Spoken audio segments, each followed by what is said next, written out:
연설에 앞서 어제 그 어느 곳보다 안전해야 할 학교에서 충격적인 사건이 있었습니다. 우리 당은 진상규명과 재발방지 대책을 마련하는 데 앞장서겠습니다. 유가족께 깊은 애도를 표합니다. 존경하는 국민 여러분, 우원식 국회의장과 선배 동료 의원 여러분, 최상목 권한대행을 비롯한 국무위원 여러분, 국민의힘 원내대표 권성동입니다. 오늘 저는 무거운 마음으로 이 자리에 섰습니다. 지금 대한민국은 매우 힘든 시기를 지나고 있습니다. 12.3 비상계엄 선포, 대통령 탄핵소추와 구속기소까지 국가적으로 큰 위기를 겪고 있습니다. 국민 여러분의 불안과 걱정이 얼마나 크신지 잘 알고 있습니다. 집권 여당으로서 책임을 통감합니다. 진심으로 사과드립니다. 저는 지난 2022년 7월 21일 이 자리에 서서 교섭단체 대표연설을 했습니다. 새로 출범한 정부와 여당의 국정과제를 상세하게 설명드렸습니다. 그리고 2년 6개월이 지나 이 자리에 다시 섰습니다. 대통령은 직무가 정지되고 국정과제 추진은 보류 상태입니다. 왜 이런 불행한 사태가 있었는지 또 앞으로 무엇을 해야 할지 고민해야 합니다. 존경하는 국민 여러분, 현 정부가 출범한 지 3년이 채 되지 않았습니다. 하지만 그동안 적지 않은 성과가 있었습니다. 무엇보다 거시경제가 안정을 되찾았습니다. 수출은 꾸준한 증가세를 유지하고 있습니다. 어려운 요건 속에서도 지난해 경제성장률 2%를 지켜냈습니다. 1인당 국내 총생산은 3만 6천 달러대에 진입했습니다. 일본과 대만보다도 높은 수준입니다. 정부 출범 당시 6%까지 올라갔던 물가 상승률은 현재 2%대의 안정세를 보이고 있습니다. 한편 문재인 정부 시기 국가 부채는 400조 원 이상 급증했습니다. 기어이 국가 부채 천조 원 시대를 열었습니다. 이와 같은 악조건 속에서도 정부는 민생을 지원하면서 건전 재정을 추진했습니다. 그 결과 대외의 신인도를 지켜냈습니다. 서민에게 큰 고통을 주었던 집값 폭등도 안정을 되찾았습니다. 적절한 주택 공급과 징벌적 과세 완화 정책 덕분입니다. 문재인 정부의 탈원전 정책을 폐기하고 원전 생태계를 복원하고 있습니다. 외교, 안보 분야에서도 괄목할 성과가 있었습니다. 문재인 정부에서 크게 흔들렸던 한미동맹은 역대 최고 수준으로 완전 복원되었습니다. 최악으로 치닫던 한일 관계도 정상화되었습니다. 한미일 삼각협력을 강화하고 굴종적인 대북 정책에서 벗어났습니다. 강력한 힘에 의한 평화를 지켜나가고 있습니다. 이러한 성과는 민주당의 국정방해 책통을 뚫고 이룩했던 것으로 더욱 값지다고 생각합니다.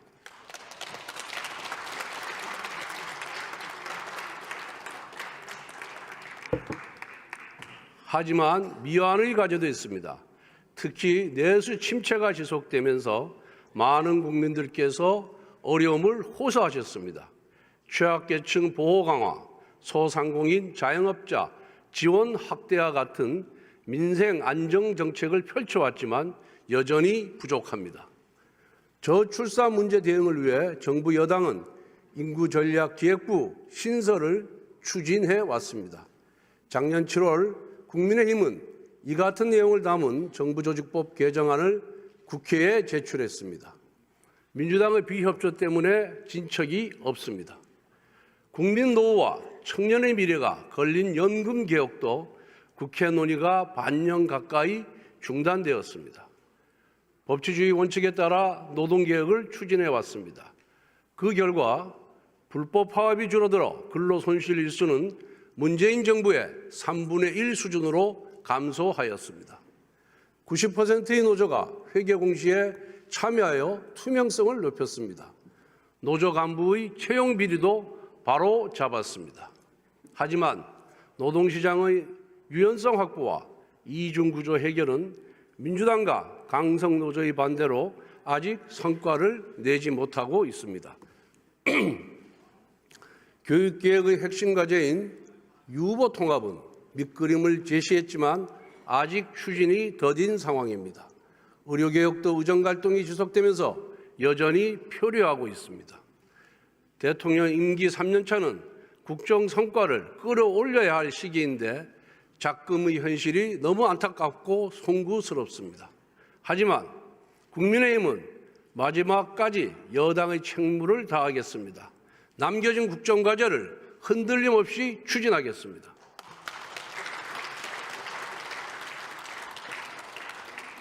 존경하는 국민 여러분, 지난 12.3 비상계엄 선포는 21세기 대한민국에서 납득할 수 없는 조치였습니다. 그런데 왜 비상조치가 내려졌는지 한 번쯤 따져봐야 합니다.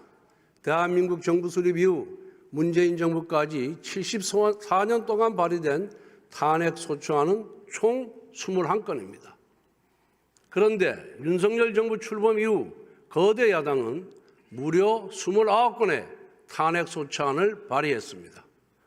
우리 헌정사에서도 세계 어느 나라에서도 이런 야당은 없었습니다. 더욱 기가 막힌 것은 탄핵소추 이유입니다. 이준석 방통위원장은 임명된 지 단 이틀 만에 탄핵되었습니다. 방송 장악을 위한 민주당의 정략적인 탄핵이었습니다.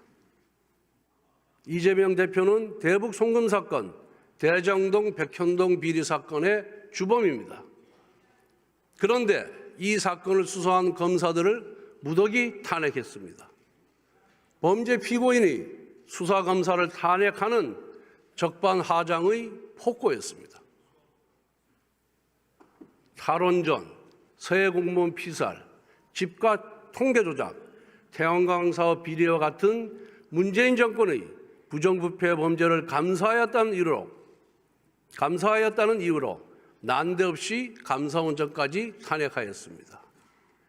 이재명 대표의 재판을 공소유지하는 중앙지검장과 검사들도 탄핵하여 직무를 정지시켰습니다. 이 대표 수사팀의 족쇄를 채워 재판을 지연시키겠다는 목적입니다. 심지어 법무부 장관의 탄핵소추안에는 이재명 대표를 노려봤다는 황당무계한 사유까지 포함시켰습니다. 대통령 탄핵소추 통과 이후 국정안정이 무엇보다 절실합니다. 그런데 한덕수 대통령 권한대행까지 탄핵했습니다. 헌재 재판관 임명과 관련하여 여야 합의를 요청했다는 것이 탄핵 사유였습니다. 세상에 이런 행포가 어디 있습니까?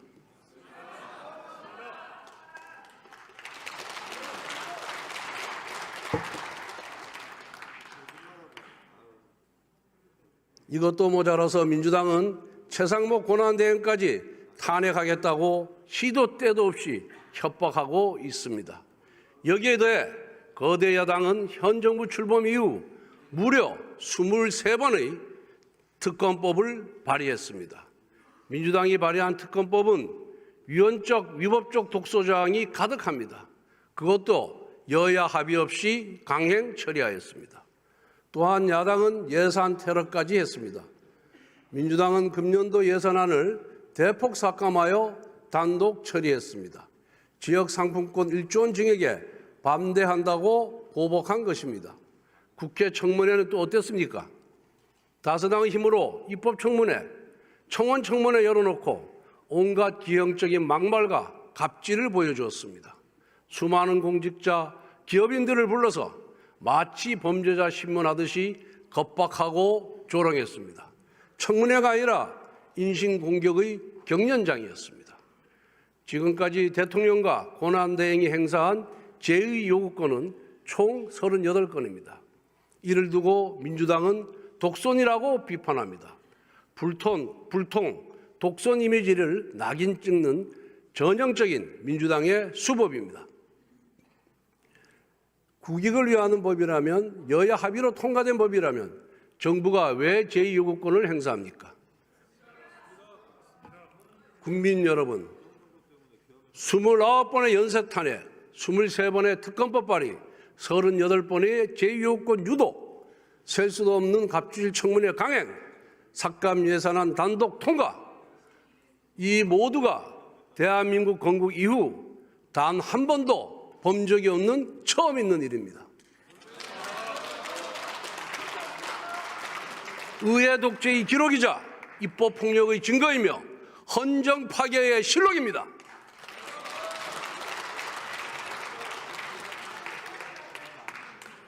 민주당은 의회주의도, 삼권 분립도, 법치주의도 모두 무너뜨렸습니다. 국정은 작동불능 심정지 상태에 빠졌습니다.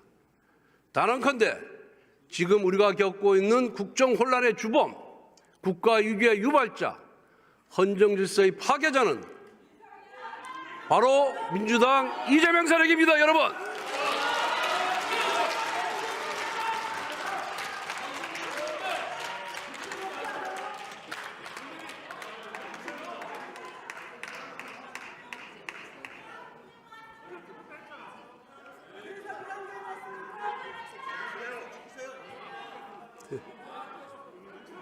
국정 혼란의 목적은 오직 하나, 민주당의 아버지 이재명 대표의 방탄입니다.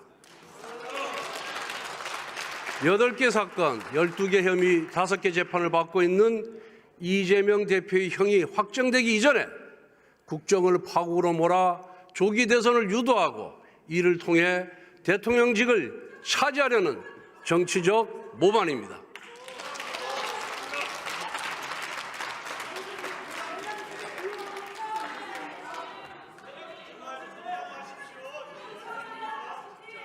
민생도 경제도 팽개치고 대표 한 사람 방탄을 위해 입법 권력을 휘두르는 개인 숭배 세력, 탄핵 특검 말고는 아무것도 할 줄 모르는 불안 조장 세력, 정치를 끝없는 갈등과 대립으로 몰아가는 국민 분열 세력, 이것이 바로 민주당의 본 모습입니다.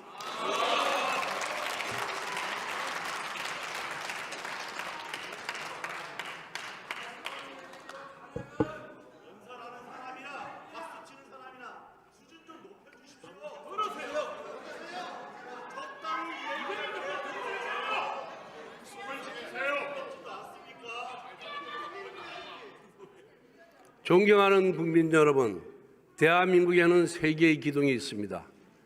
바로 자유민주주의와 시장경제, 그리고 한미동맹입니다. 민주당은 이 세 개의 기둥을 뽑아버리고 대한민국을 혼란과 쇠락의 길로 이끌려고 합니다. 한미동맹은 대한민국 외교안보의 근간이자 대한민국 번영의 밑거름입니다. 하지만 한미동맹의 역사가 순탄하지는 않았습니다. 80년대 운동권은 미제국주의 타도를 외치며 극단적인 반미투쟁을 전개하였습니다. 여기 계신 야당 의원님 중에서도 극렬하게 반미투쟁에 앞장섰던 분들이 있습니다. 이제는 생각이 좀 바뀌셨습니까?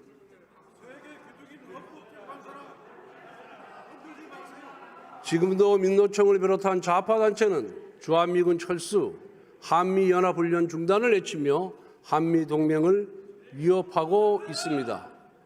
그런데 최근 민주당은 난데없이 한미동맹 지지 결의안을 발의했습니다. 이재명 대표도 한미동맹을 부쩍 강조하고 있습니다. 조기 대선을 겨냥한 위장전술입니다. 카멜레온의 보호색이 성조기 무늬로 바뀌었습니다. 지난 12월 7일 대통령 1차 탄핵소추안에는 자유민주주의 국가들과의 연대를 강화하는 가치외교가 탄핵 사유로 명시되었습니다. 여기 계신 야당 의원님들께 묻겠습니다. 정말 가치외교가 탄핵 사유입니까? 만약 그렇다고 생각한다면 여러분은 대한민국의 근간을 부정하는 것입니다. 과거 이재명 대표는 미군을 점령군이라고 했습니다. 주한미군 철수도 각오해야 한다라고 했습니다.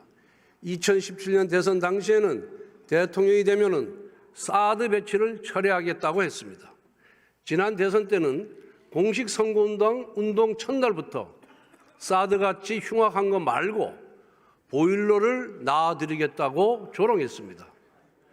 만에 하나 지난 대선에서 이재명 대표가 집권하였다면 무슨 일이 벌어졌겠습니까? 한미 관계는 위기에 빠졌을 겁니다. 사드를 비롯한 안보 자산을 포기했을 겁니다. 주한미군 철수도 수수방관했을 겁니다. 자유민주주의 국가의 연대는 무너졌을 겁니다. 그 대신 북한에게 목을 매면서 종전선언이라는 종이 쪼가리 한 장을 구걸했을 겁니다. 국민 여러분, 대한민국은 경제력 세계 10위권, 군사력 5위의 강국입니다.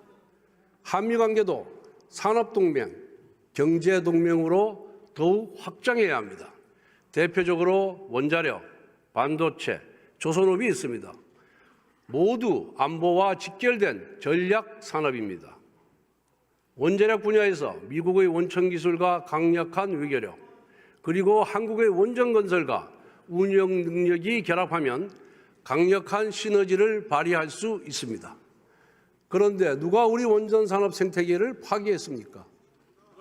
바로 민주당입니다.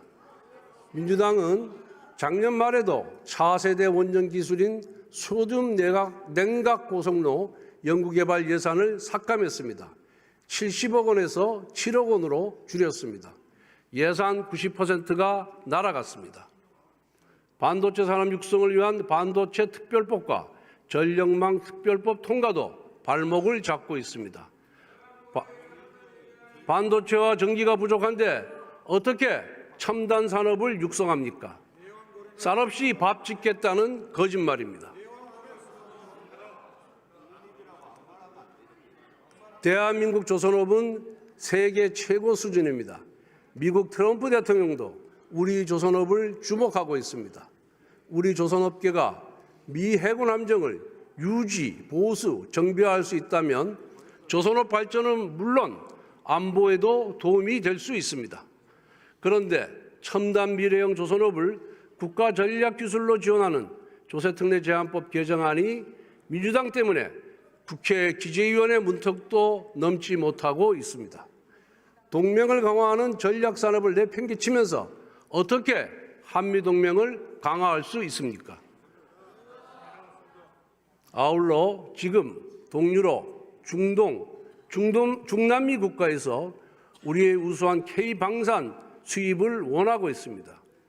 그런데 국방장관의 공석으로 고위급 협상에 큰 차질을 빚고 있습니다. 최대행은 국방장관을 즉시 임명해서 국가안보와 방산 수출에 만전을 기해 주시기 바랍니다.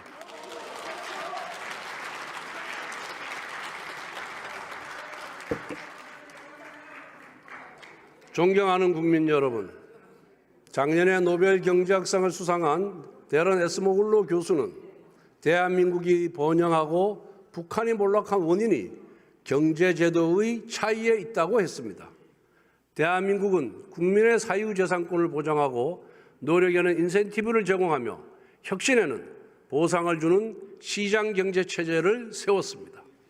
이와 같은 포용적 경제제도 덕분에 대한민국은 한강의 기적을 이루었습니다. 그런데 민주당이 발의했던 법안을 보면 반시장적이고 반기업적인 악법이 대다수입니다. 소위 노란봉투법은 불법 파업을 조장하여 산업 전반을 난장판으로 만들 것입니다. 국회 증언감정법은 국회가 마음대로 기업 구성원들의 개인정보와 기업의 영업기밀을 들여다볼 수 있습니다.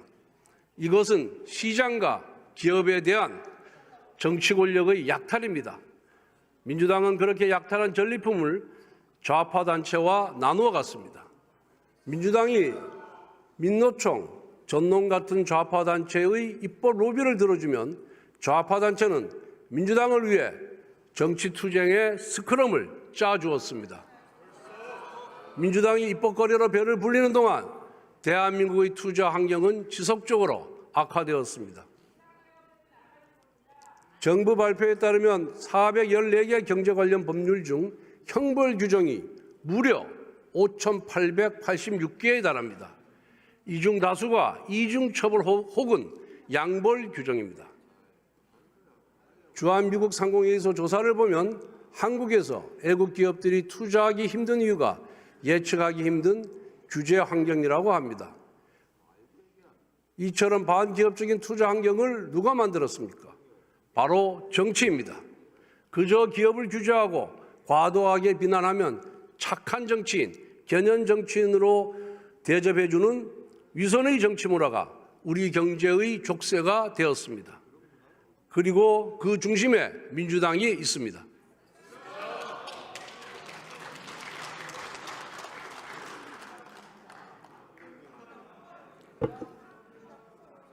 상속증여세와 법인세 감면은 세계적인 추세입니다. 그런데 민주당은 세제 개편을 부자 감세라는 선동으로 가로막았습니다. 지난 2017년 민주당 대선 후보 경선 당시 이재명 후보는 영업이익 500억 이상 대기업 440개에 대해 법인세를 30%까지 올리겠다고 공언한 바가 있습니다. 성남시장을 할 때는 재벌 체제 해체에 정치 생명을 걸겠다고 했습니다. 이와 같은 이재명 대표의 경제 극단주의는 기본소득에서 정점을 찍었습니다. 성남시장 때 2,800만 명에게 100만 원씩 기본소득을 나눠주겠다고 밝혔습니다. 경기지사 재직 당시에는 기본소득은 필생에 이루고 싶은 정책이라고 했습니다. 그런데 그 막대한 비용을 어디서 마련합니까? 지난 대선 당시 이재명 후보는 데이터세, 인공지능 로봇세, 국토보유세를 거두면 기본소득 재원을 마련할 수 있다고 했습니다. 그야말로 신기루 같은 이야기입니다. 지구상에서 기본소득을 도입한 나라는 단 하나도 없습니다. 그런데 최근 이재명 대표는 실용주의를 표방합니다. 기업 경쟁력이 국가 경쟁력이다. 기본소득 재검토할 수 있다.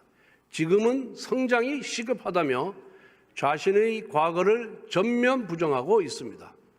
하지만 정치적 유불리에 따라 바꾼 말들은 언제든 강성 지지층이 원하는 포퓰리즘으로 회귀할 것입니다.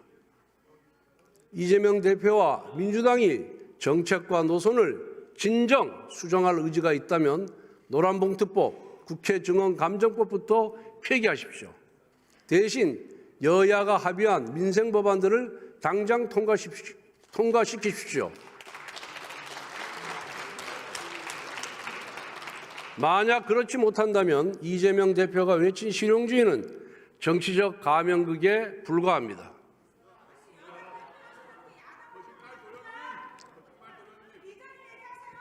존경하는 국민 여러분, 대한민국 자유민주주의가 위기에 봉착했습니다.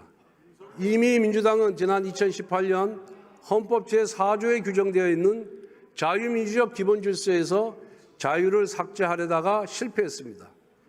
이것은 자유민주주의에 대한 야당의 강한 반감을 상징적으로 보여줍니다. 최근 민주당은 인터넷 커뮤니티 카카오톡을 통해 소위 가짜 뉴스를 유포하면 일반인도 고발하겠다고 선언했습니다. 그리고 민주파출소 같은 회계환 홈페이지를 만들어 신고도 받고 있습니다. 당 대표가 검사를 사칭하더니 당은 경찰을 사칭하고 있습니다.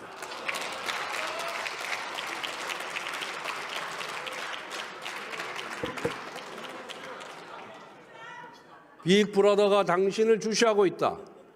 조지 오웰의 소설 1984에 나오는 유명한 문장입니다.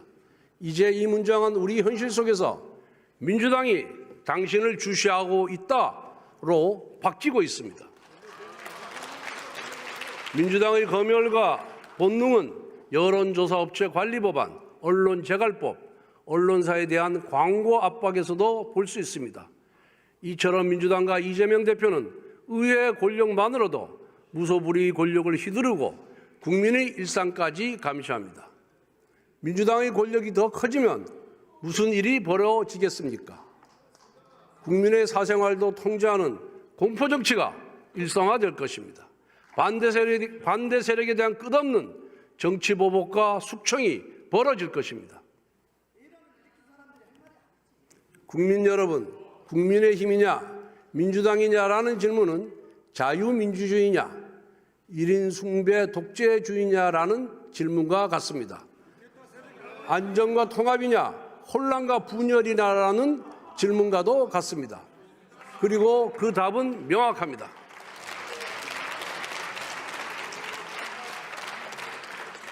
존경하는 여야 의원 여러분, 파도를 탓하지 말고 바람을 없애라는 옛 말씀이 있습니다. 문제의 근본 원인을 찾아 해결하라는 뜻입니다. 저는 우리가 겪고 있는 정치 위기의 근본적인 해결책은 개헌이라고 생각합니다. 87년 체제 등장 이후 5년 단임제 대통령 8명이 있었습니다. 그중 3분이 탄핵소추를 당했고 4분이 구속되었습니다. 이것은 개인의 문제를 뛰어넘은 제도 자체의 치명적인 결함입니다. 이제는 악순환의 고리를 끊어버릴 때가 되었습니다. 문제 해결의 핵심은 권력의 분산을 통한 건강한 견제와 균형의 회복입니다. 대통령에게 과다한 권력이 집중되면 대권을 차지하기 위한 여야의 경쟁은 사생결단이 됩니다. 극단적인 정쟁이 대통령 임기 5년 내내 계속됩니다. 또한 지금처럼 야당이 의회 권력을 장악하면 대통령의 실패가 야당 집권의 길이 됩니다. 그렇기 때문에 사사건건 국정 운영을 방해하고 파국으로 몰고 갑니다. 이러한 권력 구조 하에서 정상적인 국정 운영은 불가능합니다. 그래서 대통령은 재앙으로 시작해서 식물로 끝납니다. 국회는 4년마다 최악이라는 평가를 반복합니다. 이제는 제왕적 대통령의 권력을 분산하고 제왕적 의회의 권력 남용도 제한할 수 있는 구조를 고민해야 합니다. 국회의원 선거법 개정도 전향적인 검토가 필요합니다. 민심을 왜곡하는 준연동형 비례대표제를 폐지해야 합니다. 선거구제 역시 개편이 필요합니다. 협치와 공존이 가능한 구조로 가야 합니다. 선거 일정을 합치는 것도 중요합니다. 지금처럼 대선, 총선, 지방선거를 모두 따로 실시하면 국력은 낭비되고 책임 정치를 구현하기 힘듭니다. 수많은 국가 원로와 언론계, 학계가 개헌을 주문하고 있습니다. 국민 여론 역시 개헌이 필요하다고 합니다. 이제 남은 것은 국회의 결단입니다.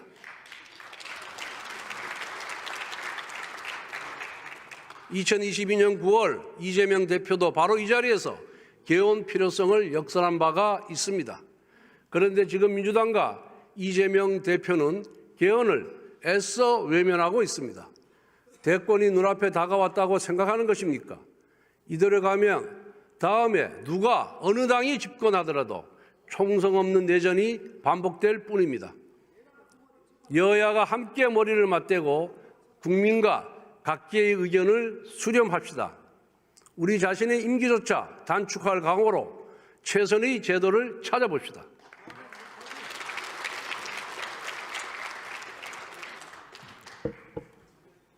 존경하는 국민 여러분, 정부는 의료개혁을 추진해 왔습니다. 정부가 의료계의 목소리를 세심하게 수렴하지 못했고 조급한 측면도 있었습니다. 그렇지만 필수 의료를 정상화하고 지역 의료를 살리기 위해서는 의료개혁이 필요합니다. 의정대화를 다시 시작합시다. 의료 현장의 정상화를 위해 국민의힘은 정부 의료계와 함께 지혜를 모아가겠습니다. 우리 당은 작년 말에 대한의학회 등 6개 단체가 요구한 전공의 수련 특례와 입영 연기 적용을 정부에 관철시켰습니다. 교육부총리도 2026년 의과대학 정원 문제를 원점에서 논의하겠다고 약속했습니다. 아울러 민주당의 책임 있는 역할을 촉구합니다. 그동안 민주당은 국가적 중대 현안인 의정 갈등을 수수방관하며 정치적 반사이익만 취해왔습니다. 국회 제1당원으로서 지극히 무책임한 태도입니다. 정적에 쓰는 힘의 10분의 1만이라도 민생 현안에 쓰기를 바랍니다. 존경하는 국민 여러분, 연금개혁도 핵심 국정과제로 추진해왔습니다. 작년 9월 정부는 연금개혁안을 국회에 제출했지만 지금까지 국회 논의는 중단되었습니다. 정부안 제출을 다그쳤던 민주당이 막상 정부가 개혁안을 제출하자 논의를 거부했기 때문입니다. 그랬던 민주당이 갑자기 논의를 다시 시작하자고 합니다. 보건복지위에서 모수개혁부터 하자고 주장합니다. 민주당의 주장대로 구조개혁을 빼고 자동 안정화 장치도 없이 소득 대체율을 45%까지 올리는 모수개혁만 한다면 국민연금기금 고갈 시점이 고작 8년 정도 늦춰줄 뿐입니다. 그렇게 되면 미래 세대에게 엄청난 재정 부담을 떠넘기게 됩니다. 우리 세대가 좀 더 혜택을 누리자고 우리 청년들에게 빚더미와 암울한 미래를 물려주면 되겠습니까? 연금개혁은 기본 틀부터 바꾸어야만 50년, 100년을 지속할 수 있습니다. 그래서 국민의힘이 줄곧 모수개혁과 구조개혁을 함께 하자고 주장하는 것입니다. 아울러 국민연금 수익률을 더 높일 수 있는 방안도 모색해야 합니다. 수익률이 높아야 연금 재정도 건전해집니다. 현재 국민연금기금의 규모는 1,200조 원에 육박합니다. 세계 연금기금 중 3, 4위 수준입니다. 투자를 결정하는 기금운용위원회도 장차관 공무원과 노사 대표가 아니라 전문가 중심이 되어야 합니다. 연기금의 수익률을 획기적으로 올리기 위해 세계적인 인재를 불러올 수 있는 방안을 마련하겠습니다. 연금개혁은 기초연금, 퇴직연금, 개인보험과 연계되어 있습니다. 따라서 보건복지위 단일 상임위 차원이 아니라 특별위원회라는 큰 그릇을 만들어 논의해야 합니다. 여야가 특위 구성에 합의한다면 국민의힘은 모수개혁부터 논의하는 것을 수용하겠습니다. 그러나 반드시 구조개혁과 수익률 개혁 논의가 이어지는 장치가 마련되어야 할 것입니다.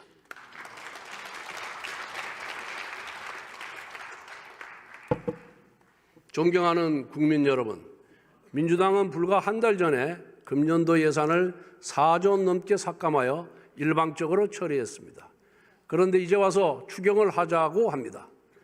국가 예산을 이렇게 당리당략으로 분탕질하면 안 됩니다. 추경을 입에 담기 전에 국민들과 모든 공직자들께 사과부터 하십시오.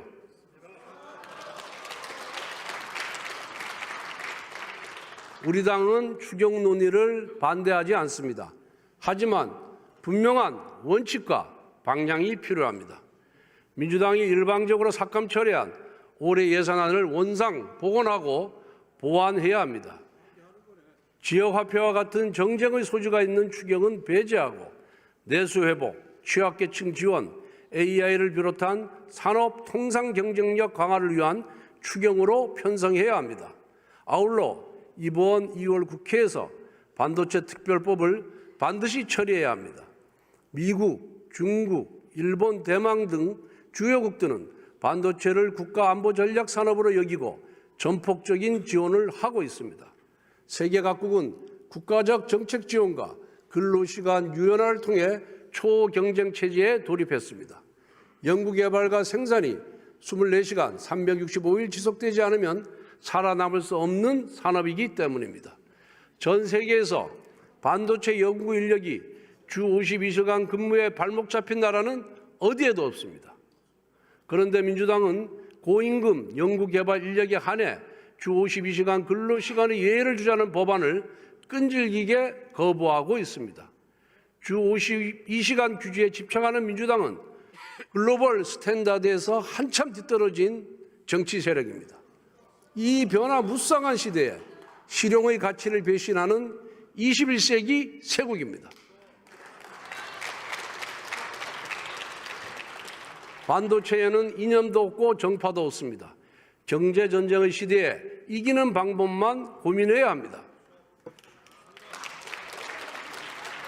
존경하는 국민 여러분, AI, 반도체와 같은 첨단 산업 육성에 우리 미래가 좌우되는 시대입니다. 첨단 산업은 충분한 에너지의 뒷받침이 필수적입니다. 그런데 현장에 에너지 확보 비상이 걸렸습니다. 용인 반도체 클러스터를 봅시다. 삼성전자와 SK하이닉스가 약 480조 원을 투자할 예정이지만 전력 확보가 어렵다고 합니다. 동해안이나 남해안에서 생산된 전력을 끌어오려고 하지만 넘어야 할 난관이 너무 많습니다.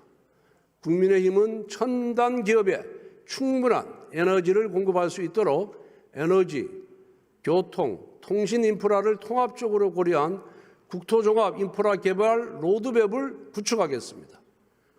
기존의 수도권과 도로망 중심의 국토 개발 계획을 에너지 인프라 중심으로 패러다임을 전환하겠습니다. 막대한 전력이 소요되는 첨단 산업을 에너지원과 송배전 기반 시설을 갖춘 지방으로 이전하도록 유도하고 그에 따른 세제, 보조금, 교육, 의료, 문화 인프라 같은 다양한 인센티브를 파격적으로 제공하겠습니다. 이것이 바로 대한민국 재도약을 위한 새로운 국토개발 프로젝트입니다. 미래산업 육성과 지방 활성화라는 두 마리 토끼를 잡겠습니다.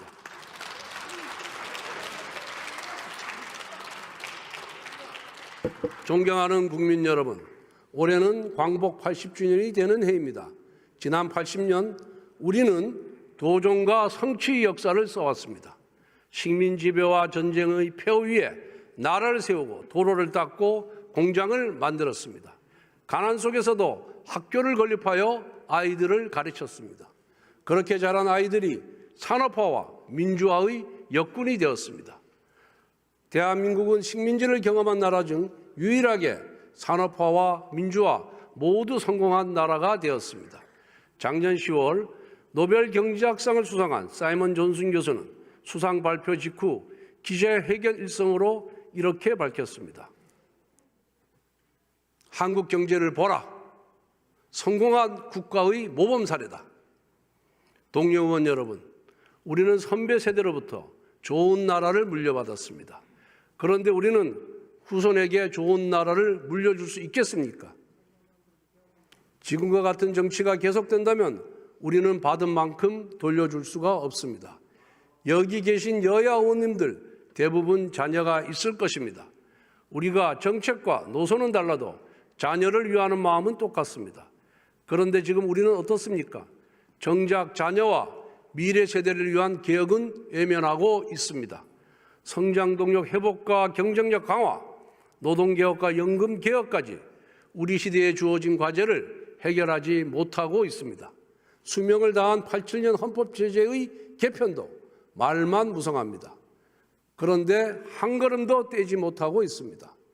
건국 이후 가장 많은 혜택을 받은 우리 세대가 꺼져버린 성장 엔진과 빚더미가 된 국가재정, 극단적인 정쟁과 분열만 반복하는 나라를 물려주지는 않을까 너무나 두렵습니다.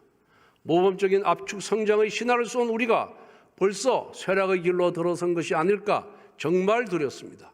이제 그동안 미뤄왔던 중요한 과제부터 시작합시다.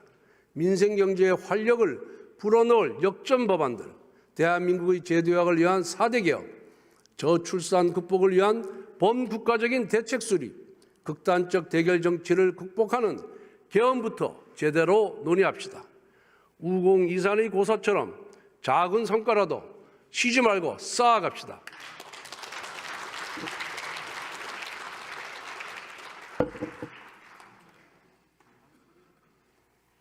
존경하는 국민 여러분, 국민의힘은 대한민국의 정통 보수 정당입니다.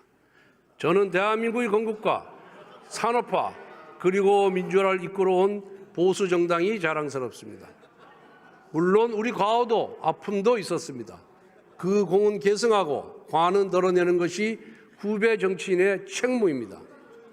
온갖 고난 속에서도 대한민국의 번영을 이끌어온 선배들처럼 이 시대의 과제를 해결하도록 노력하겠습니다. 대한민국을 떠받치고 있는 세계의 기둥, 자유민주주의와 시장경제, 그리고 한미동맹의 소중한 유산을 반드시 지켜내겠습니다. 다시 한번 힘차게 전진하는 대한민국을 만들겠습니다. 경청해 주셔서 감사합니다.